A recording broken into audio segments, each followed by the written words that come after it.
Dans une grande ville universitaire d'Afrique de l'Ouest, où des milliers de jeunes convergeaient chaque année pour poursuivre leurs rêves, vivait Aïcha, une étudiante ambitieuse. Elle se démarquait comme une étoile montante. Avec son allure gracieuse et sa détermination à toute épreuve, elle incarnait l'image parfaite de l'étudiante modèle. Ses ambitions semblaient sans limite, et son intelligence, tout comme sa beauté, captivait tous ceux qui croisaient son chemin. À la maison, Aïcha brillait comme une fille exemplaire.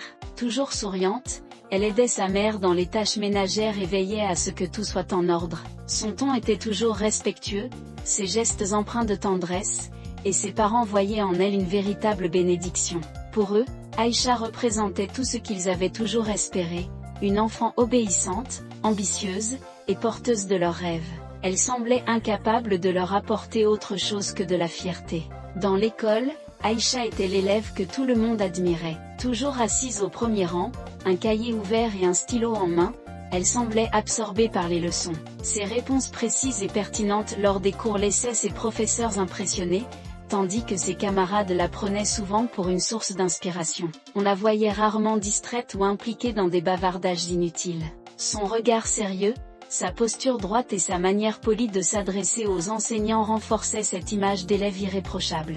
Aux yeux de tous, elle incarnait l'excellence et la discipline, une jeune femme promise à un avenir brillant. Derrière son sourire angélique et son regard sage, Aïcha abritait une facette sombre que personne n'aurait pu deviner. Sous ses airs de fille parfaite, une intelligence froide et calculatrice travaillait en silence, tissant des plans qui auraient choqué même les esprits les plus indulgents. Tandis que ses proches la voyaient comme un exemple de vertu, elle construisait dans l'ombre une double vie soigneusement orchestrée. Cette réalité, bien éloignée des apparences, était le reflet d'une ambition dévorante et d'un mépris pour les règles qu'elle dissimulait avec une habileté troublante. À l'insu de tous, Aïcha jouait un rôle, et elle le jouait à la perfection. Brillante mais profondément frustrée par l'environnement dans lequel elle évoluait, Aïcha se sentait comme enfermée dans une cage invisible.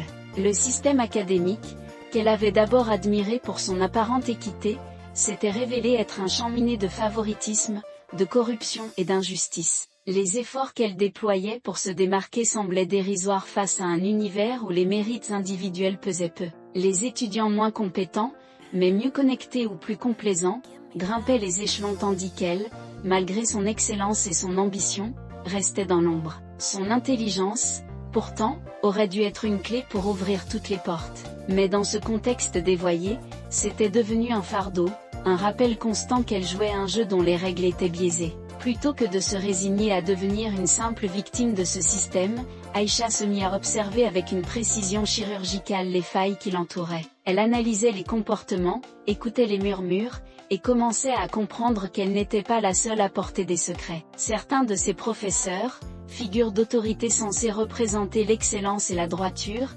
n'étaient pas aussi intouchables qu'ils le laissaient croire. C'est là qu'elle découvrit une opportunité. Derrière leurs discours moralisateurs, plusieurs professeurs laissaient transparaître leurs propres faiblesses, des regards déplacés, des comportements ambigus, des gestes qui trahissaient leurs intentions. Ce ne furent pas des indices perdus pour Aïcha. Avec la précision et la froideur d'une stratège, elle décida de manipuler les règles à son avantage. Si le système ne lui permettait pas de réussir par le mérite, elle allait exploiter ses propres talents pour reprendre le contrôle, à sa manière. Ce qui, au départ, n'était qu'une tactique ponctuelle pour contourner les injustices et obtenir des notes parfaites se transforma rapidement en une machination complexe, guidée par une ambition sans limite. Aïcha ne se contentait plus d'observer et de critiquer le système, elle en devenait une manipulatrice redoutable, exploitant à la perfection les failles humaines qui s'offraient à elle. Avec son charme naturel, elle savait exactement comment s'introduire dans les failles des individus, en particulier ses professeurs influents qui, sous leur apparence respectable, cachaient leurs propres vices. Son approche était méthodique, presque scientifique. Elle identifiait ses cibles, analysait leurs faiblesses, qu'il s'agisse de leur orgueil, de leur besoin de validation ou de leur attirance mal dissimulée, et les attirait dans ses filets. Mais Aïcha n'était pas qu'une séductrice. Elle était une stratège implacable. Chaque rencontre n'était pas simplement une conquête, mais une étape calculée dans un plan beaucoup plus vaste. Derrière son sourire et ses regards enjôleurs, elle préparait son arme secrète.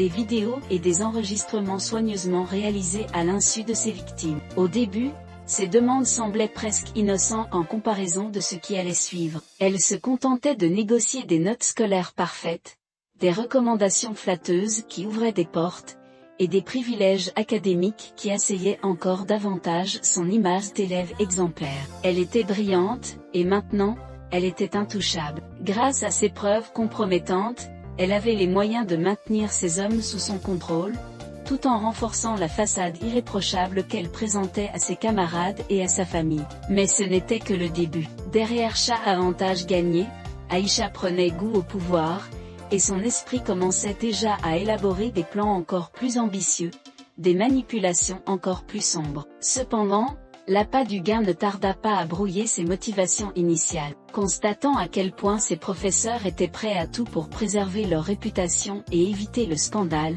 Aïcha découvrit qu'elle pouvait aller bien au-delà des avantages scolaires. Désormais, ses demandes allaient au-delà des résultats académiques. Avec une froideur calculatrice qui contrastait avec son image publique, elle exigeait de l'argent, transformant ses victimes en source de revenus réguliers. Chaque vidéo compromettante devenait un levier pour extorquer toujours plus, tandis qu'elle s'assurait de maintenir une pression constante sur ses proies. À chaque somme encaissée, elle sentait grandir en elle une sensation grisante de contrôle, une illusion de supériorité sur ces hommes puissants qu'elle réduisait à de simples pions. Ce qui, autrefois, n'était qu'un moyen de se frayer un chemin dans un système injuste, évolua en une quête insatiable de domination. Aïcha découvrait les fruits amers de l'avidité, incapable de s'arrêter, chaque victoire nourrissant son besoin de posséder davantage. Derrière son sourire angélique et son apparente perfection, la jeune fille que tout le monde admirait s'effaçait peu à peu, laissant place à une femme avide de pouvoir, insensible aux ravages qu'elle causait. Ses actions ne transformaient pas seulement sa vie, elles faisaient des ravages dans celles de ses victimes, détruisant des carrières, des familles, et des réputations. Aïcha, la jeune fille admirée de tous, entrait dans une spirale d'avidité et de manipulation. Et pourtant, elle continuait, toujours plus loin, convaincue qu'elle contrôlait parfaitement la situation, sans jamais imaginer que son propre empire de manipulation pouvait s'effondrer d'un instant à l'autre. Aïcha s'enfonça davantage dans les profondeurs de sa double vie, savourant une existence qui semblait tirée d'un rêve inaccessible. L'argent qu'elle extorquait à ses professeurs, tremblant à l'idée que leur secret soit révélé, lui ouvrait les portes d'un monde où tout brillait, mais où rien n'avait de substance. Pendant la journée, elle était l'image même de l'élève idéal. Son visage affichait une sérénité irréprochable, son comportement, une modestie exemplaire.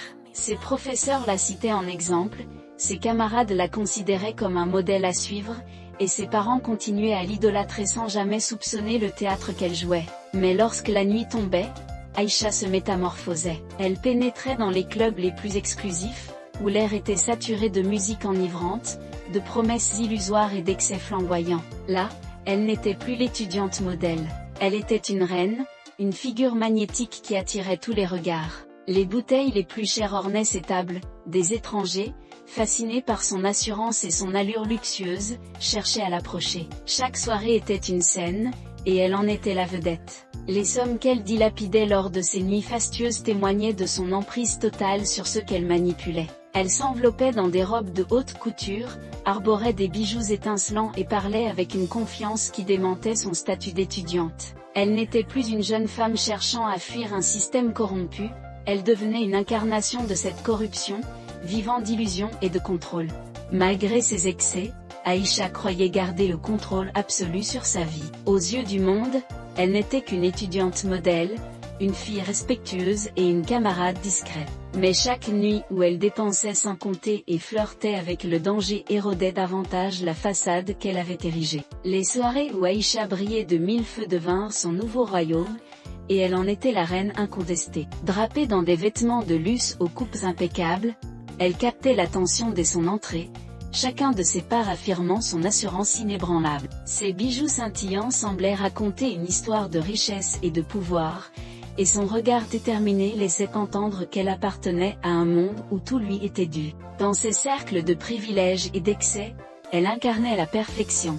Élégante, charismatique et inatteignable. Mais cette image soigneusement construite dissimulait une réalité bien plus sombre. Aïcha, grisée par son propre pouvoir, commençait à franchir des limites dangereuses. Elle ne se contentait plus de manipuler ses professeurs pour obtenir de bonnes notes.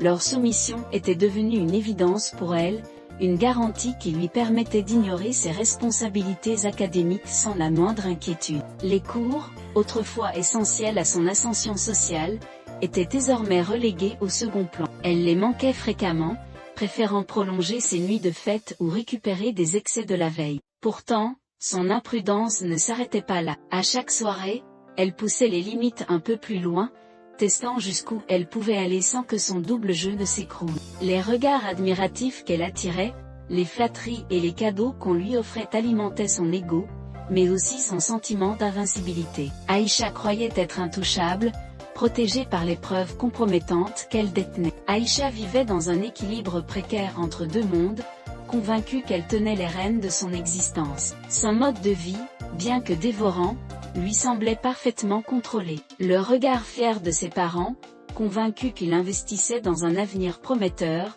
alimentait son illusion. Ils ignoraient que leur économie, patiemment mise de côté pour son éducation, finançait des soirées luxueuses, des vêtements de marque, et des plaisirs éphémères. Aïcha jouait si bien son rôle qu'aucun soupçon ne venait troubler leur foi en elle. À leurs yeux, elle restait l'enfant modèle, celle en qui ils avaient placé tous leurs espoirs. Ses camarades, eux, étaient dupés par son attitude discrète et studieuse. Elle était cette élève que l'on remarquait à peine, sauf pour son calme et son sérieux apparent. Ils ne savaient rien des jeux de manipulation qui se tramaient dans l'ombre, ni des secrets compromettants qu'elle dissimulait derrière son sourire doux et sa posture impeccable. Aïcha, avec une maîtrise quasi diabolique, avait créé une façade si convaincante que personne ne voyait au-delà. Sa double vie demeurait hermétiquement close, protégée par les murs de son charme et de son mensonge. Mais cette confiance en son intouchabilité était le piège qu'elle s'était tendue à elle-même. Convaincue qu'elle contrôlait chaque détail, chaque personne, chaque situation, elle ne percevait pas les fissures qui se formaient sous la surface. Sa vie d'excès, qu'elle considérait comme une récompense bien méritée pour sa ruse et son audace, devenait en réalité une spirale incontrôlable. Aveuglée par son sentiment de toute-puissance, Aïcha croyait pouvoir jouer indéfiniment ce double rôle sans en payer le prix, sans jamais attirer l'attention sur les incohérences de sa vie. Cependant, l'avidité insatiable d'Aïcha la poussa à franchir une ligne irréparable. Un jour, l'un des professeurs Monsieur Aziz qu'elle manipulait depuis des mois, usé par le chantage constant, osa lui avouer qu'il ne pouvait plus répondre à ses exigences financières. Le désespoir transparaissait dans sa voix, et son regard fuyant témoignait de la honte qui le consumait. Malgré ses supplications, Aïcha, implacable et insensible, ne montra aucune pitié. Elle décida de faire de lui un exemple, une mise en garde silencieuse pour tous les autres qu'elle tenait sous son contrôle. Elle découpa une section stratégique de leurs ébats enregistrés, une scène où Monsieur Aziz apparaissait clairement en compagnie d'une jeune femme vêtue de l'uniforme scolaire de l'université qui n'était autre que Aïcha. Bien que l'identité de la fille ne soit pas discernable dans la vidéo, l'image parlait d'elle-même et suffisait à détruire toute crédibilité du professeur.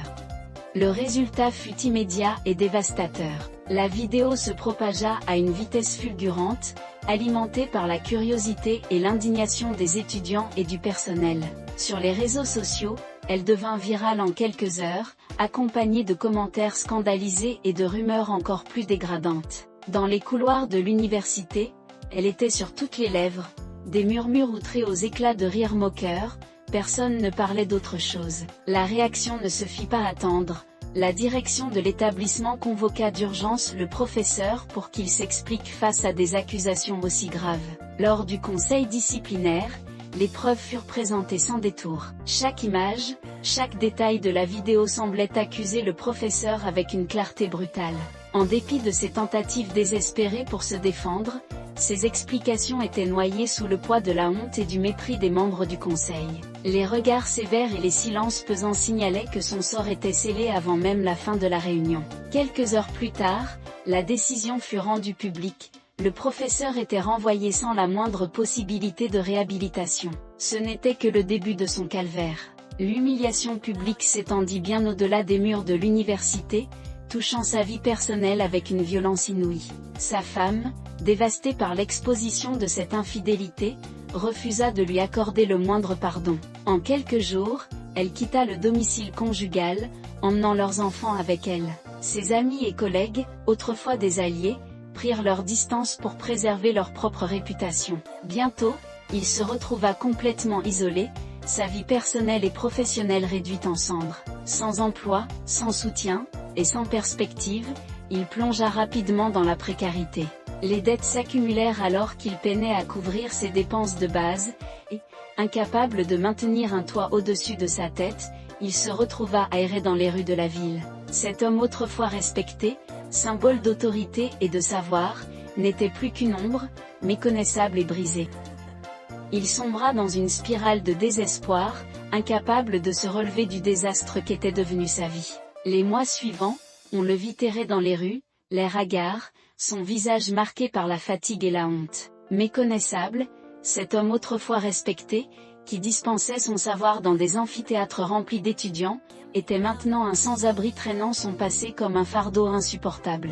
Ses vêtements froissés et ses murmures incohérents racontaient mieux que des mots l'histoire d'une chute brutale, celle d'un homme que le monde avait oublié et qui semblait s'être oublié lui-même. Pendant ce temps, Aïcha savourait sa victoire. Renforcée dans son sentiment d'impunité, elle poursuivait sa vie luxueuse et décadente comme si de rien n'était. Les soirées opulentes, les achats compulsifs, et les rencontres superficielles rythmaient son quotidien. À ses yeux, ce scandale n'était qu'une autre preuve de sa supériorité et de sa capacité à manipuler le système. Confortablement installée dans cette illusion de contrôle, elle riait intérieurement en pensant à la manière dont elle avait détruit la vie de cet homme sans que personne ne puisse la soupçonner. Mais ce qu'Aïcha ignorait, c'était que cet acte, empreint d'une cruauté froide et calculée, allait marquer le début de la fin pour elle. Si elle avait réussi à faire taire ses remords, elle ne pouvait contrôler les conséquences imprévisibles de ses actions. Ce scandale, qu'elle voyait comme un triomphe personnel,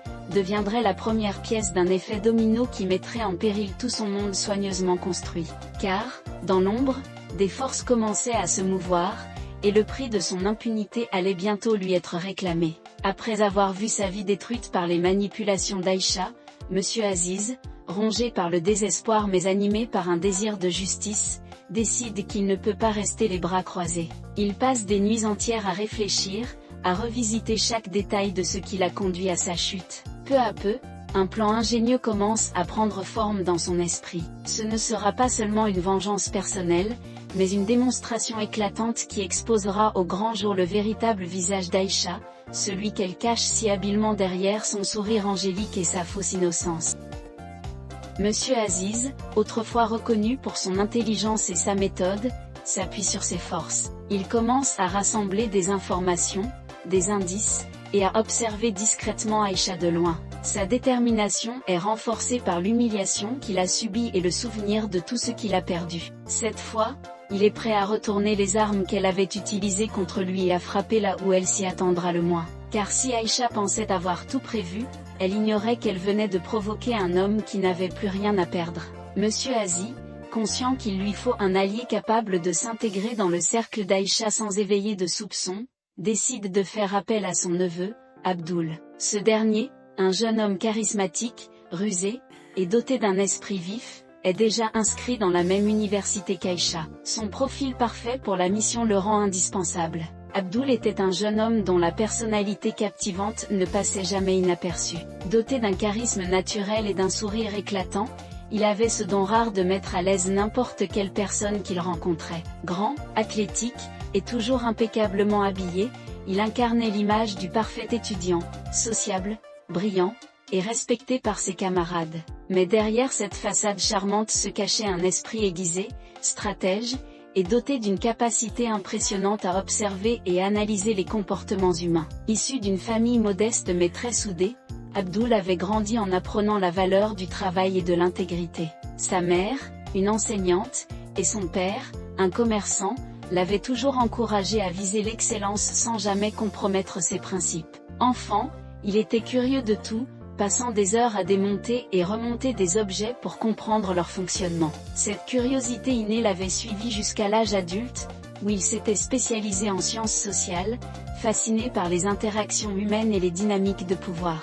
À l'université, Abdul était connu pour son esprit vif et sa capacité à naviguer dans les cercles les plus divers.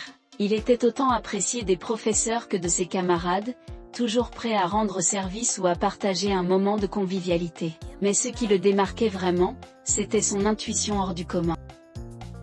Il semblait toujours savoir ce que les autres pensaient ou ressentaient avant même qu'il n'ait ouvert la bouche, une qualité qui lui avait valu de nombreux amis, mais aussi un certain mystère. Malgré son charme et sa popularité, Abdul restait humble et attaché à sa famille. Sa relation avec son oncle Aziz était particulièrement forte. Aziz avait toujours été un mentor pour lui transmettant des leçons de vie importantes et l'aidant à surmonter les défis. Alors, quand son oncle, habituellement si fier et stoïque, était venu lui parler avec une tristesse évidente dans les yeux, Abdul avait immédiatement su que quelque chose de grave s'était produit. C'est dans ce contexte qu'Abdul allait bientôt se retrouver impliqué dans une histoire bien plus complexe et troublante qu'il ne l'aurait imaginé. Mais pour l'instant, il ignorait encore tout du rôle clé qu'il serait amené à jouer. Le rôle confié à Abdul était à la fois délicat et périlleux, nécessitant une précision digne d'un stratège. Il ne s'agissait pas seulement de se rapprocher d'Aïcha, mais de l'intégrer à son univers et de s'y fondre sans éveiller le moindre soupçon. Abdul devait opérer comme un acteur talentueux, jouant un rôle si convaincant que même quelqu'un d'aussi méfiant et calculateur qu'Aïcha ne pourrait deviner ses véritables intentions. La première étape de sa mission consistait à se faire remarquer par Aïcha de manière subtile mais efficace. Conscient de la réputation et de l'image que cette dernière soignait méticuleusement, Abdul savait que le moindre faux pas pourrait lui coûter sa confiance. Il devait donc attirer son attention en jouant sur ses centres d'intérêt, en se montrant à la fois intrigant et accessible.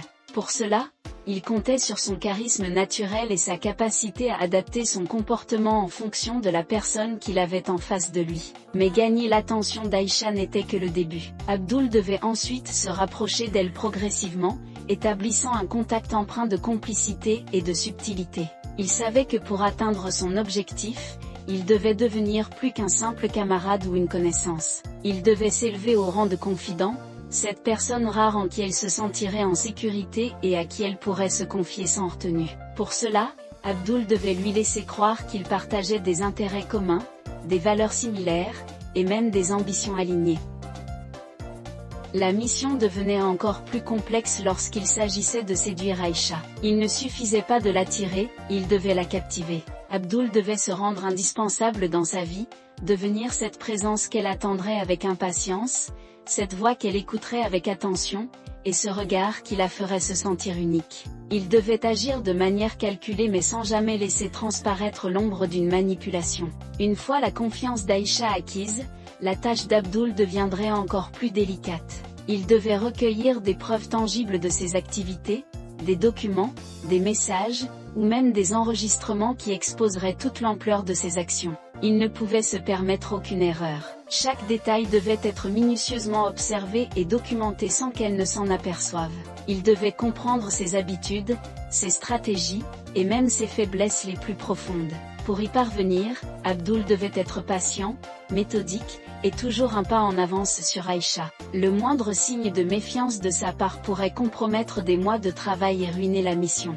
Il savait que le succès de ce plan ne reposait pas seulement sur sa capacité à recueillir des preuves, mais aussi sur sa maîtrise de l'art de la dissimulation et de la persuasion. Abdul, jeune homme plein de promesses, se trouvait face à un dilemme complexe lorsque son oncle, Monsieur Aziz, lui révéla les détails de la mission. Bien qu'il fût naturellement débrouillard et doté d'un charisme inné, la perspective de s'embarquer dans une telle aventure l'inquiétait. Il comprenait parfaitement l'ampleur de ce qui était en jeu, ce n'était pas seulement une question de vengeance personnelle, mais aussi une quête de justice visant à révéler au grand jour les méfaits d'Aïcha. Cependant, ce poids ne rendait pas sa décision plus facile.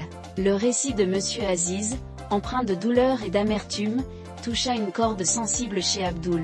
Il voyait en son oncle un homme brisé, jadis respecté, réduit à l'ombre de lui-même par la manipulation et la cruauté d'Aïcha. Chaque mot qu'il entendait résonnait comme un appel à l'action, un devoir moral de restaurer l'honneur perdu de cet homme qu'il avait toujours soutenu. La flamme de l'indignation s'alluma en lui, remplaçant peu à peu son hésitation par une détermination brûlante.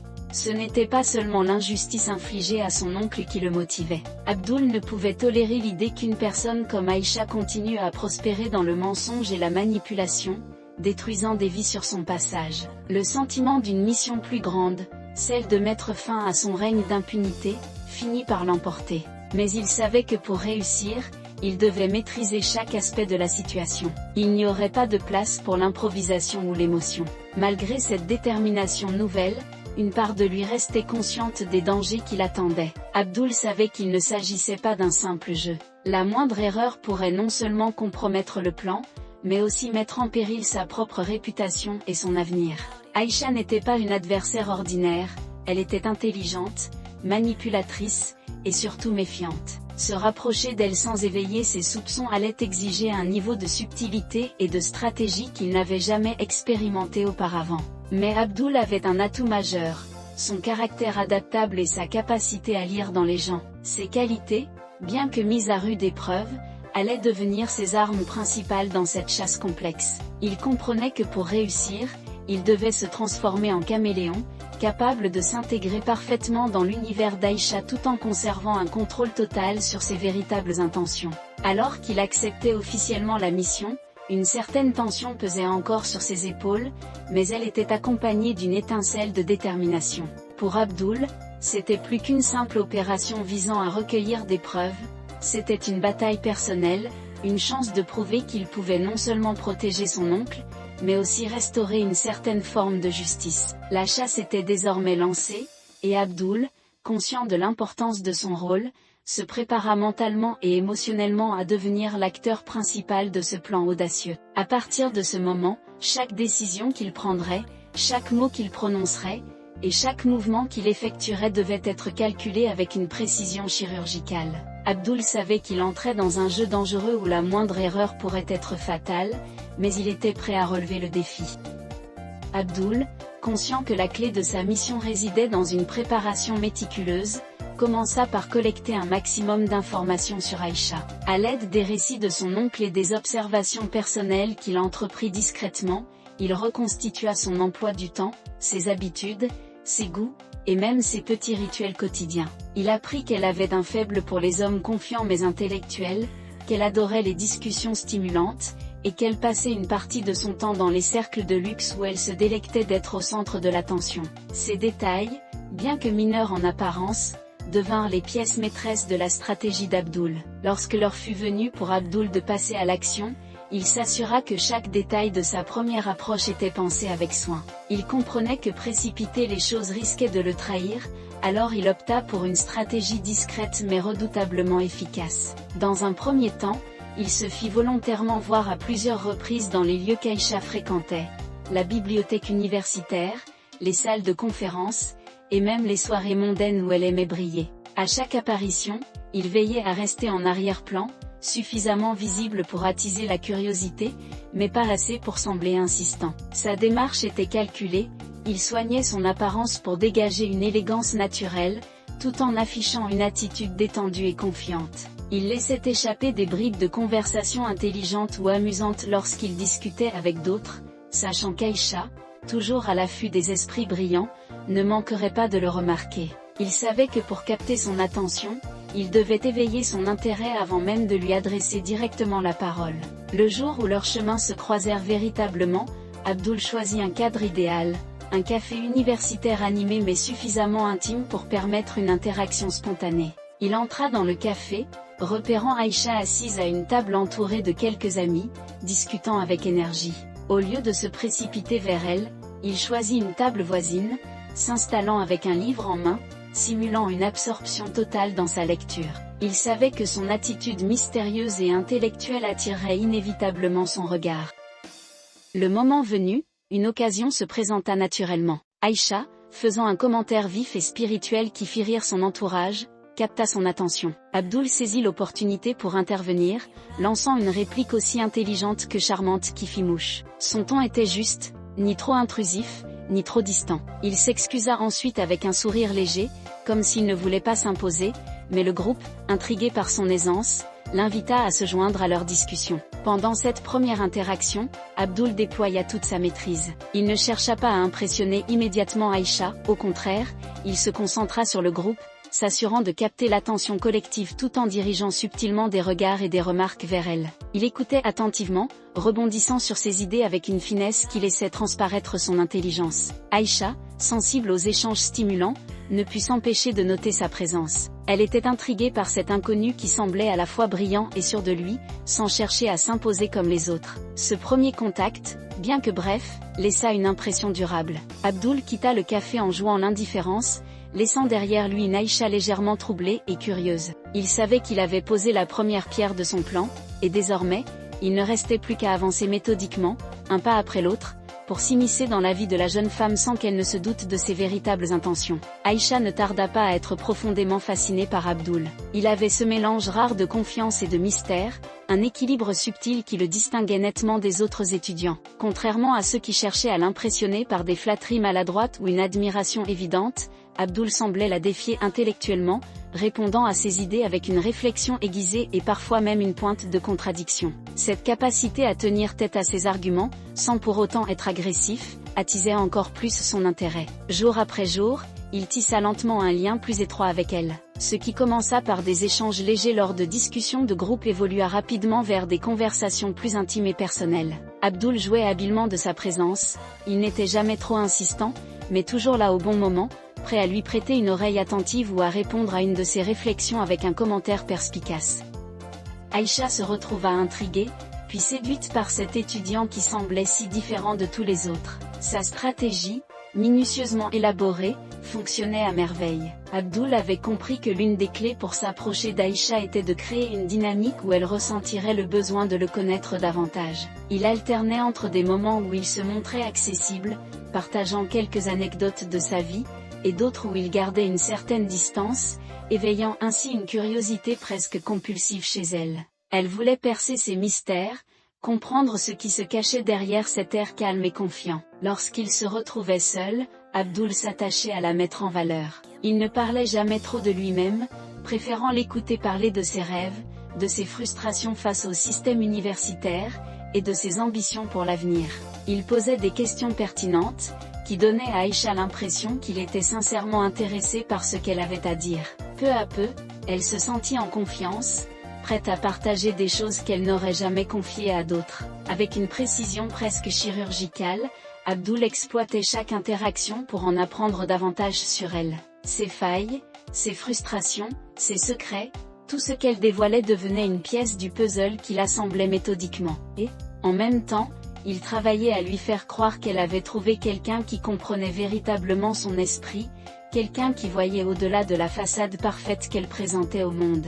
Dans ces moments d'intimité, Aïcha se sentait spéciale, comme si Abdul était la seule personne capable de comprendre la complexité de sa personnalité et la profondeur de ses ambitions. Elle commença à baisser sa garde, convaincue qu'il était quelqu'un de différent, quelqu'un qui, peut-être, partageait les mêmes visions audacieuses et les mêmes aspirations qu'elle. Mais ce qu'elle ignorait, c'était que derrière cette façade attentive et charmante, Abdul avançait inexorablement dans sa mission, prêt à dévoiler la vérité sur sa double vie. Avec le temps, la carapace soigneusement construite par Aïcha commença à se fissurer sous l'influence subtile et maîtrisée d'Abdul. Au départ, elle demeurait prudente, jaugeant chacun de ses mots et évitant toute révélation qui pourrait compromettre l'image parfaite qu'elle s'efforçait de maintenir. Mais Abdul, avec une patience infinie et une habileté presque imperceptible, réussit à instaurer une relation où elle se sentait à la fois valorisée et en sécurité. Il savait exactement comment toucher les cordes sensibles d'Aïcha. Par ses compliments discrets et ses observations perspicaces, il lui donnait l'impression qu'il voyait en elle bien plus qu'une étudiante brillante ou une jeune femme séduisante. Il semblait percevoir ses ambitions les plus profondes et ses frustrations les plus enfouies. Cette compréhension apparente l'amadouait peu à peu, dissolvant les barrières qu'elle avait érigées pour se protéger. Elle en vint à penser qu'Abdul était différent des autres hommes qu'elle avait manipulés ou méprisés.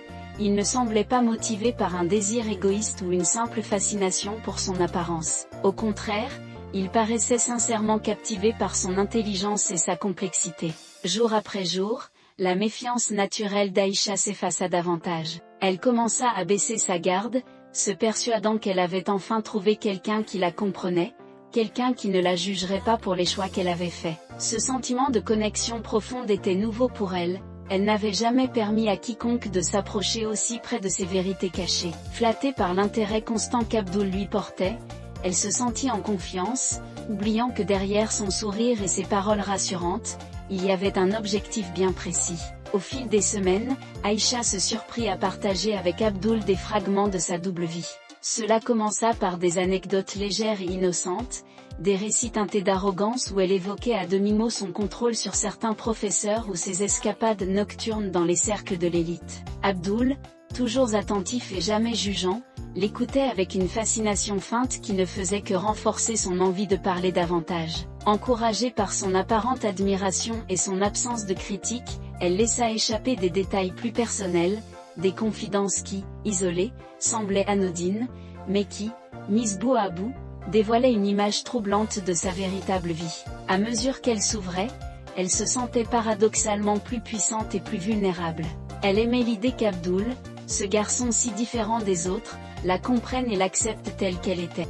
Mais ce qu'elle ne réalisait pas, c'était qu'en livrant ses secrets, elle tendait elle-même les fils du piège qui allait bientôt se refermer sur elle. Abdul, doté d'une patience et d'un sang-froid remarquables, jouait son rôle avec une précision digne d'un acteur chevronné. À chaque conversation, il veillait à ne jamais trahir la moindre hésitation ou suspicion, affichant une façade d'empathie totale qui désarmait complètement Aïcha. Il écoutait attentivement, opinait au bon moment, et posait les questions justes, celles qui semblaient découler d'un intérêt sincère mais qui, en réalité, étaient calculées pour l'inciter à parler davantage. Il comprenait que le moindre faux pas, une réaction mal calibrée ou une curiosité trop appuyée, pourrait éveiller les soupçons de la jeune femme. Son comportement était un équilibre parfait entre présence rassurante et distance respectueuse. Il savait doser ses interventions, assez impliqué pour qu'Aïcha se sente en sécurité, mais suffisamment discret pour ne pas paraître intrusif. Chaque mot qu'elle prononçait, chaque détail qu'elle laissait échapper, devenait pour Abdul une pièce d'un puzzle complexe qu'il assemblait patiemment. Il conservait mentalement ou consignait en secret les informations qu'elle partageait, les noms des professeurs impliqués, les lieux où se déroulaient ces rencontres nocturnes, les anecdotes qui révélaient son influence sur certaines personnes. Abdul, en véritable stratège, prenait soin de ne jamais donner l'impression qu'il cherchait activement à en savoir plus. Lorsqu'Aïcha se montrait plus prudente ou réticente à se confier, il n'insistait pas. Au contraire, il laissait ses silences s'installer, sachant qu'elle finirait par vouloir combler elle-même le vide. Il comprenait que son rôle ne se limitait pas à écouter, il devait également créer un environnement où Aïcha se sentait maîtresse de la situation, convaincue que ses confidences étaient volontaires et qu'elle gardait le contrôle. Mais derrière son apparente neutralité, Abdul travaillait méthodiquement. Chaque information qu'il récoltait était soigneusement analysée et intégrée dans un plan plus vaste. Il notait les incohérences dans ses récits, les connexions entre les différentes personnes impliquées, et les moments où elles semblaient particulièrement vulnérables. Il anticipait ses réactions, se préparait à désamorcer ses éventuels soupçons, et s'assurait de toujours garder une longueur d'avance. Chaque rencontre devenait pour lui une opportunité précieuse de peaufiner son approche. Il savait que pour atteindre son objectif, il ne pouvait se permettre aucune précipitation. Laisser Aïcha se sentir en confiance et totalement maîtresse de ses décisions était la clé. Tout en gagnant ses confidences, il consolidait les preuves nécessaires pour atteindre l'objectif final, dévoiler la vérité sur sa double vie.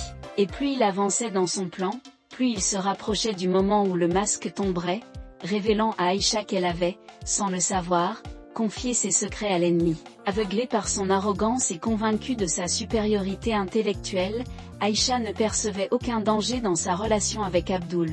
Elle le voyait comme un complice potentiel, quelqu'un qui comprenait ses ambitions et ses frustrations face à un système qu'elle jugeait corrompu. Son assurance la poussait à ignorer les signaux subtils, ces détails qui auraient pu lui révéler la véritable nature d'Abdul.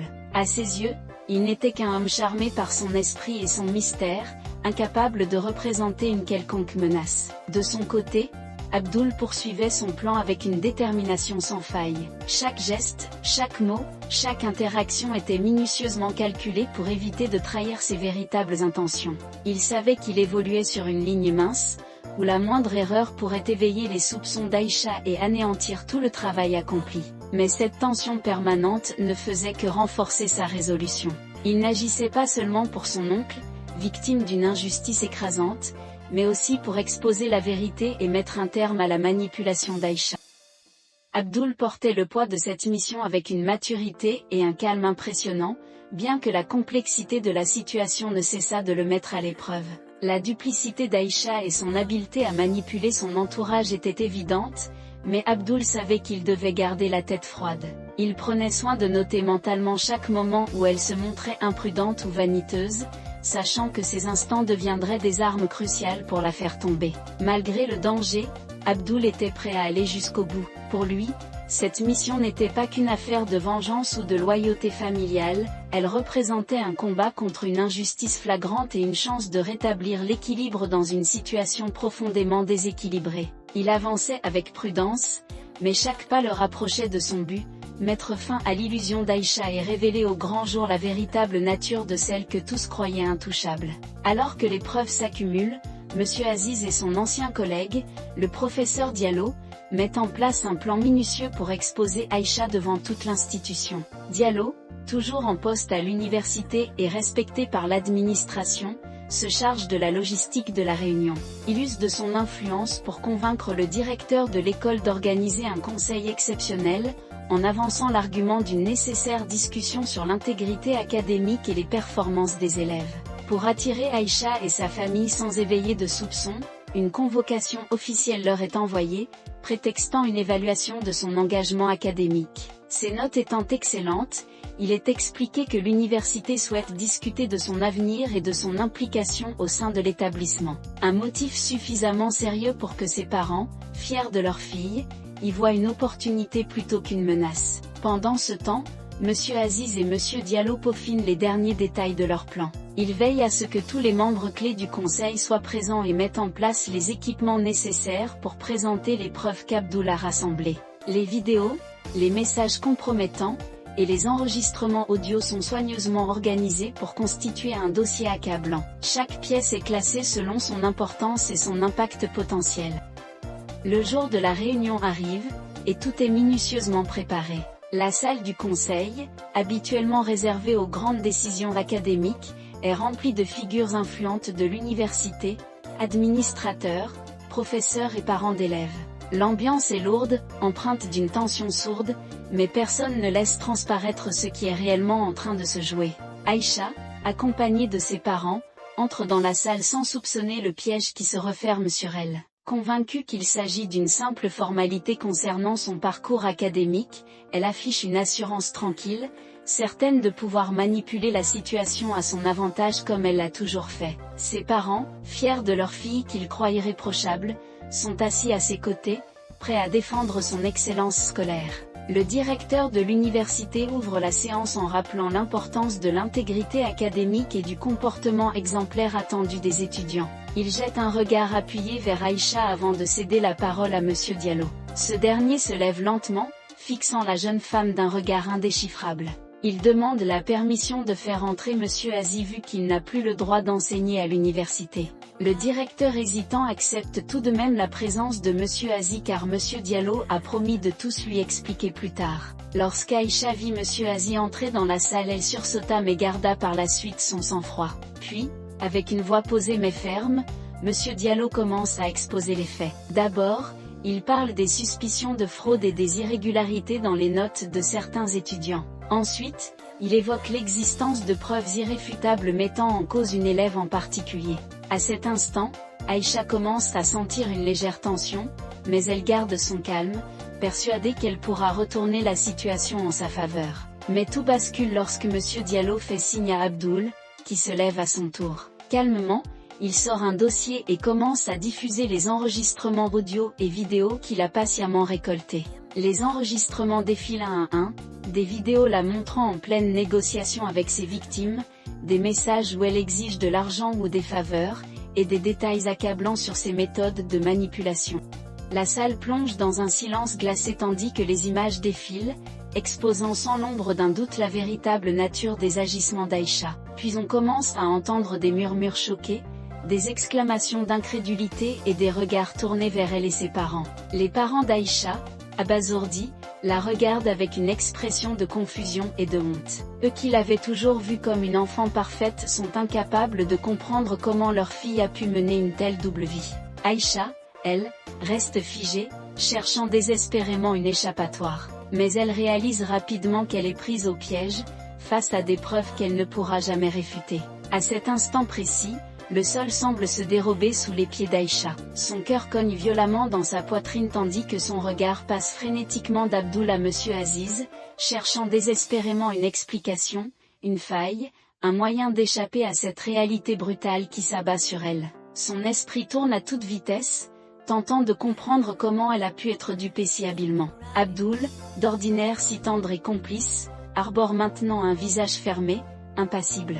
Il ne reste plus aucune trace du jeune homme attentionné qu'elle croyait connaître. Son regard n'a plus rien d'adorateur, il est devenu un miroir froid reflétant son échec. À côté de lui, Monsieur Aziz, son ancien professeur, la fixe avec un mélange de satisfaction et de gravité, comme s'il savourait silencieusement le triomphe tant attendu après des mois d'humiliation et de souffrance. Les murmures envahissent la salle, amplifiant son malaise. Les membres du conseil, les enseignants, les parents d'élèves, tous ceux qu'elle avait trompés par son apparente perfection, sont là, témoins de sa chute. L'image de la brillante et irréprochable Aïcha vole en éclats sous leurs yeux incrédules. Certains secouent la tête, d'autres chuchotent entre eux, mais tous partagent la même expression, la déception, l'indignation, et parfois même un brin de mépris. Aïcha veut parler, se défendre, crier que tout ceci est une erreur, mais sa gorge est sèche, sa voix coincée dans un tourbillon de panique. Elle comprend avec horreur qu'il n'y a plus aucun échappatoire. Les preuves sont là, accablantes, irréfutables, et pire encore, elles ont été collectées par l'homme en qui elle avait le plus confiance. L'homme qu'elle croyait manipuler, et qui, en réalité, l'avait manipulée depuis le début. Alors que les accusations pleuvent et que l'Assemblée attend de voir Aïcha s'effondrer sous le poids des révélations, elle reste étrangement impassible.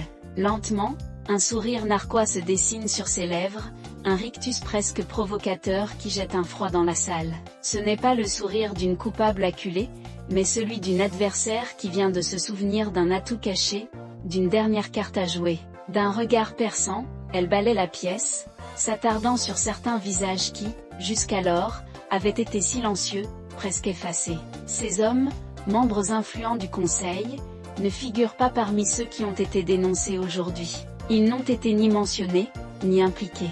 Et pour cause, personne ici ne sait que son influence ne s'est pas arrêtée au professeur de classe qu'elle faisait chanter. Elle est allée plus loin, bien plus loin. Parmi eux, un homme en particulier évite soigneusement son regard. Le directeur lui-même. Si Aïcha tombe, elle ne tombera pas seule. Et elle le sait. Ainsi, alors que l'Assemblée pense assister à la fin de son règne, des questionnements surgissent. Quelle sera la décision du Conseil ? Aïcha, est-elle encore vraiment maîtresse du jeu ? Quelles seront les conséquences pour Aïcha ? Ses parents lui pardonneront-ils ? L'école prendra-t-elle des mesures sévères et définitives contre elle ? Et Monsieur Aziz trouvera-t-il la paix après cette revanche, ou sera-t-il hanté par le poids de ses propres actes ? Après tout cela, a-t-il réellement gagné, ou tout ceci n'a-t-il servi à rien ? Qui tombera vraiment ?